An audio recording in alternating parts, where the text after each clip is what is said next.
그 다들 미친놈 하는데 나는 정말 이름이 미친놈인 줄 알겠어요. 어떤 일이야. 소유 생산으로 한 15억 정도. 그리고 이제 연. 체험 연 15억. 연 이태를 수혜를 당했어요. 막 흘러내려. 정말 이 언덕이 막 줄줄줄 흘러내려요. 우리나라 농민들이 참 똑똑합니다. 그리고 등급을 잘 맞아야 돈이에요. 등급 못 맞으면 적자야. 그렇기 때문에 많은 노력을 합니다. 지금 이제 우리나라의 검사 기준이 세계 최고 수준의 기준이에요. 근데 외국 같은 경우에는요, 1등급 맞는 비율이 50%를 채 넘지 못해요. 우리나라는 1등급 맞는 게 99.8%예요. 그래가지고 1등급을 죽어도 맞아요. 죽어도 맞아요. 죽어도 맞아야 돼. 돈이니까. 그때 남들이 다 미친놈 지금은 이제 내가 그럴 줄 알았어. 이제는 굉장히 부러워하죠. 대단한 사람. 이제 소를 소답게 키우다 보니까 제대로 된 걸 먹여보자. 소한테. 벌레 생겼다고 농약하고 빨리 크라고 비료주고 하는 그런 거보다는 완전히 자연적인 퇴비로만 농사를 져서 농약하지 않고 그런 풀 사료를 소한테 먹여보자라고 해가지고 유기농을 시작하게 됐어요. 이제 2013년도에 이제 유기농 인증을 받아가지고 했는데 해보니까 2009년도에 생땅 갈아엎어가지고 2013년도에 비료 안 넣고 농약 안 쓰고 이렇게 하면서 농사를 져보니까 수확량이 택도 아니게 안 되는 거야. 안 커요. 안 커요. 풀이 말 그대로. 풀이. 2013년도에 유기 인증을 받았다가 취소를 했어요, 내가. 그러고 난 다음에 해야지 이건 너무 시기상조였구나 라고 해서 시행착오를 하신 거네. 땅의 지력을 높이기 위해서 무진 노력을 했어요. 인근에 있는 퇴비 갖다가 집어넣고 막 해가지고 4년간을 계속 그런 식으로 해서 땅 심도두기를 했어요. 2017년도에 다시 유기 인증을 또 다시 받았어요. 그래갖고 2017년도부터는 해보니까 이제 땅이 지력이 생겼으니까 힘이 쓰니까 비료 안 넣고 해도 잘 돼. 잘 돼. 그래서 지금은 아까 보시다시피 풀 아주 잘 돼요. 색깔이 좋더라고요. 남들이 저거 이상한 놈 쟤네 봐서 왜 이렇게 잘 돼 그러는데 그만큼 노력을 해서 된 거예요. 그래서 이제 그래갖고 정말 유기농으로 해서 소들한테도 먹이자. 사람만 유기농 좋은 게 아니거든. 소도 유기농 풀 좋거든요. 2017년도부터 지금까지 이제 계속 유기농을 이제 해오고 이 목장이 인증을 많이 받았어요. 저기 쫙. 인증을 많이 받았는데 이제 해썹 인증 받았고 유기농 인증 받았고 이제 동물복지 인증 받았어요. 그러니까. 방목생태축산 인증 받았고 그래갖고 이제 전국의 방목생태축산 인증을 받은 농가는 한우, 염소, 젖소 다 해가지고 한 30농가밖에 안 돼요. 전국에서 6번째로 이제 우리가 동물복지 인증을 받았어요. 전에는 이제 국제유기 인증까지 받았었는데 국제유기 인증료가 너무 비싸. 인증하면 받으려면 2천만 원 들어가요. 인증 한 번 심사료가. 근데 왜 국제유기 인증을 받았냐면 대중국 수출을 이제 생각을 했는데 우유 제품 수출이 완전히 막혔어요. 그래 굳이 1년에 2천만 원씩 들여가지고 국제유기 인증을 받아야 될 큰 필요성을 못 느꼈지. 근데 이제 국제유기 인증을 받으면 그 외국인이 와서 심사를 하는데 그 사람 체재비까지 다 줘야 되는 거야 우리가. 머물러 있는 기간 체재비까지. 심사비 플러스 체재비까지 하다 보니까 이게 장난이 아니게 비싸요. 국제유기 인증을 한 3년간 하다가 국제유기 인증을 포기를 했고. 이런 농가나 이런 거 보면 자녀들한테도 대물림 해주는 데가 요즘 있어요. 그렇죠. 노후도 없는 데다가 젊은 친구들이 나가서 도시 가서 돈 벌어봐야 쓰는 게 너무 많고 모아지지도 않고 그러는데 실패해서 들어오는 경우도 있고 부모가 권유해서 하는 경우도 있고 본인이 스스로 택하는 경우도 있고 자녀분이 같이 하는 걸로 알고 있는데 이제 젊은 친구들한테 이걸 하고 싶은 분들한테 아들은 사실은 수학교육학과를 나왔어요. 수학교육 명석해 보니까 수학교육학과를 다니다가 군대를 갔는데 군대 제대하고 와가지고 하루는 그러는 거야. 아버지 저 전과를 해야 되겠어요. 그래. 전과에서 그러면 편입을 하겠다는 얘기냐 그랬더니 아니요 다시 현방하고 갈래요. 그러니 벌써 저 대학 2년간 다니고 했는데 왜 그러냐 그랬더니 아빠 내 친구들 이제 졸업을 했는데 임용고시 붙은 놈 한 놈도 없고 기껏해 학원 강사 하는데 지방에서 하면 100만 원 서울 가면 130만 원밖에 못 받고 하는데 그 시절 때. 그 시절에 예. 그러니 아예 다른 전과를 해서 요새 나노학과가 뜨니까 나노학과를 가겠습니다. 그래서 야, 나 나노 같은 소리, 니노 나노 같은 소리 하지 말고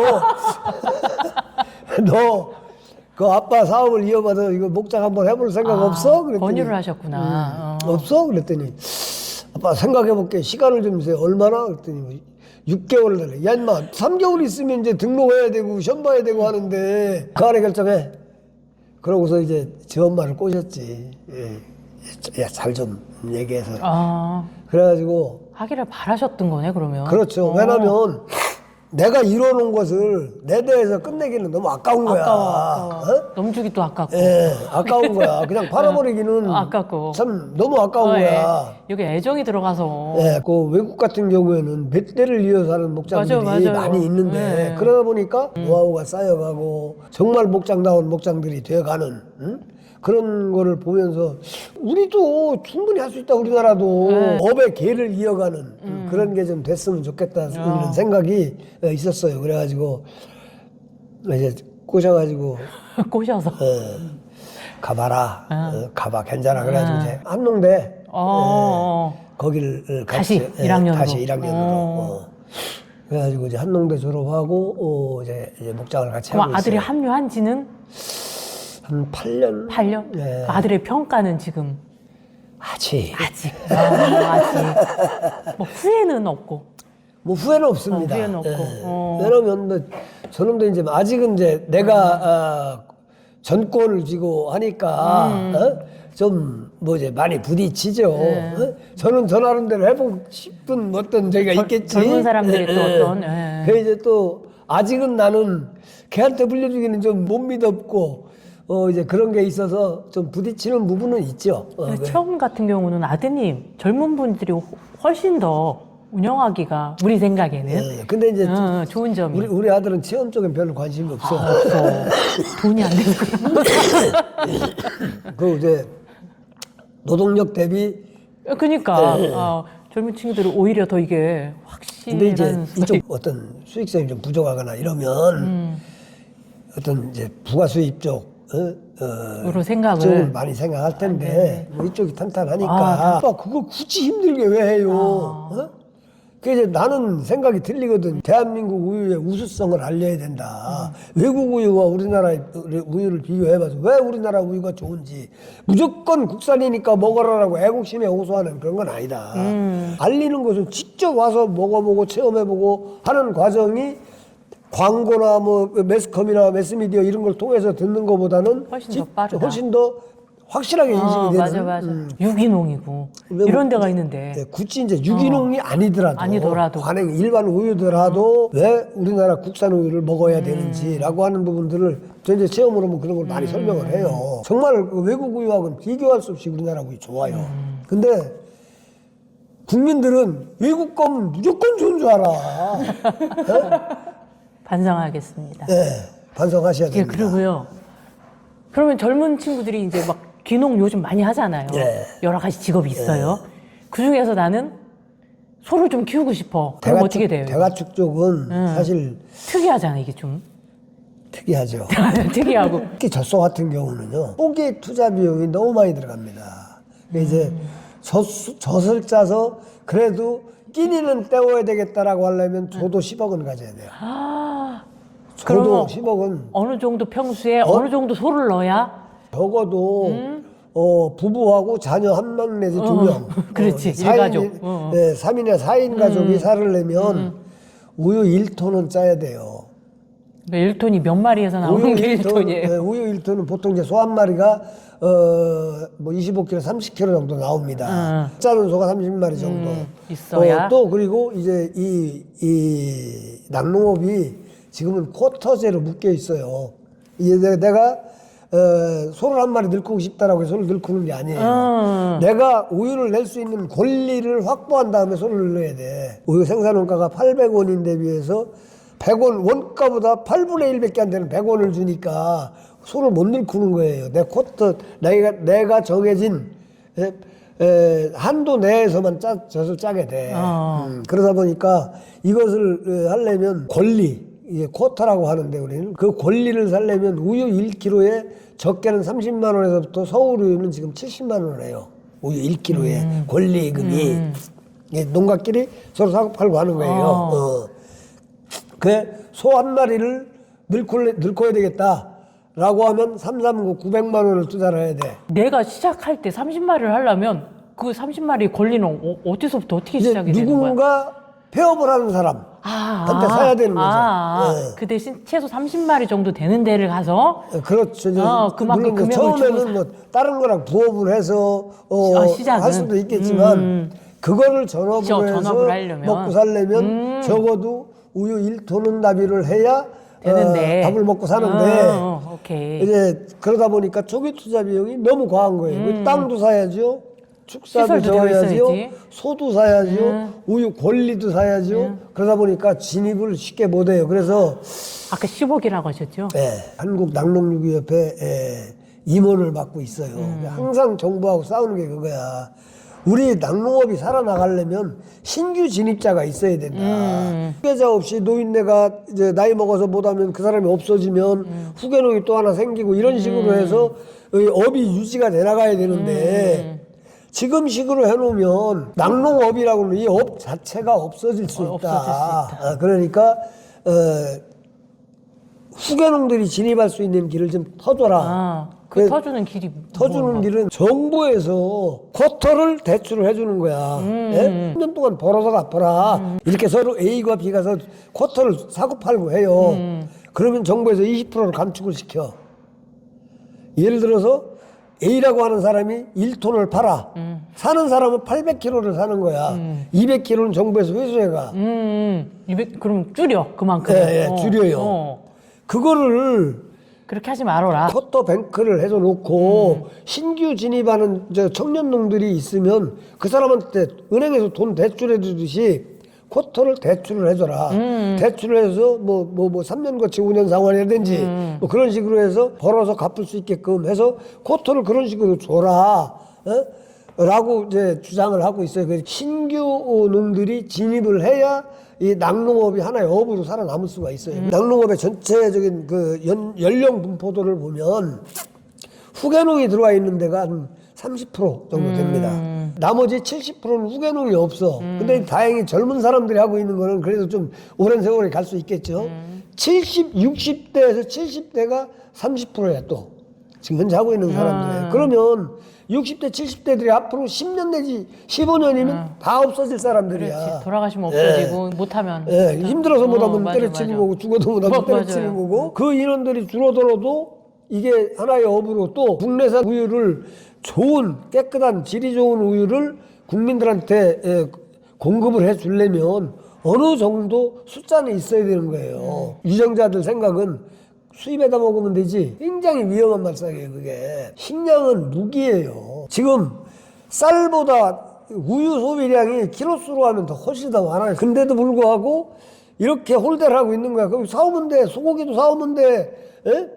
뭐 이렇게 하다 보니까 점점 이 산업에 대해서 등한시하고 배척하고 그러다 보니까 이 농업이 살아날 길이 없는 거예요. 더군다나 이제 FTA하고 자 우리나라는 테레비 팔아먹고 그 자동차 팔아먹으려니까 그쪽이 더 유리하니까 오케이 도장 빵 찍어주고 하지만 우리나라의 정말 자원인 식량 문제가 나중에 무기화가 됐을 때 생각을 할 수가 없어. 그리고 농업 기반이라는 것은 한번 무너지면 다시 재생시키기가 굉장히 어려워요. 예를 들어서 논이 하나 묵었어. 한 2, 3년 묵어.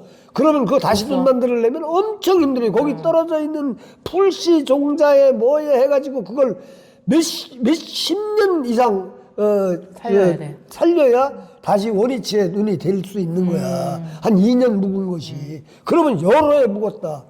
거기에 뭐 잡풀들하고 나무들하고 막 이래가지고 황무지가 되고 나면 그거를 다시 옥토로 만들 수 있는 길은 거의 없다라고 보면 돼요. 그러면 자 외국에서 볼 때 쟤들 저것도 식량 모자라. 오케이 쌀한가마 100만 원 줘. 꼼짝없이 줘야 돼. 안 그러면 굶어 죽든지. 당면한 과제가 2026년도에 모든 관세가 철폐돼요. 축산물 쪽에서도. 그러면 무관세로 들어와. 솔직히 우리나라가 경쟁력이 서구 쪽하고 될 수가 없어요. 자, 미국이나 호주나 유럽이나 이렇게 가보면 첫째 우리나라보다 땅이 좋아. 판판해. 유럽도 나라는 조그만한 나라가 여러 개가 있지만 이 나라에서 저 나라까지 가는데 산이 하나도 없어. 그냥 판판한 평지. 평지야. 그런데 하고 산지가 70%인 우리나라하고 비교가 되겠냐고요. 응? 지금 이제 물론 나도 산지를 개간해서 목장을 하고는 있지만 산지를 개간하는데 비용도 많이 들 뿐 아니라 판판한 언덕이 차지하는 게 한 2만 평 정도 차지해요. 그래서 젊은 친구들한테 하라는 거예요, 말라는 거예요. 아니 낙농업의 미래를 생각하면 해야죠. 해야 되는데 그렇게 진입 장벽이 높다. 크다는 걸 알고. 진입 장벽이 높다 보니까 쉽게 접근하기가 어려워요. 근데 사실은 젊은 새로운 물이 들어와줘야 돼. 우리는 지금 현재 고여있는 물이야. 고여있는 물은 썩어. 예? 썩는다는 게 뭐 부패한다는 게 아니고 자 나이 먹어 그만둬 뭐 아파. 힘들어서 그만둬 아파서 그만둬 하면 점점 낙농업이 위축이 되다 보면 나중에는 완전히 대한민국이 생산하는 우유는 없다.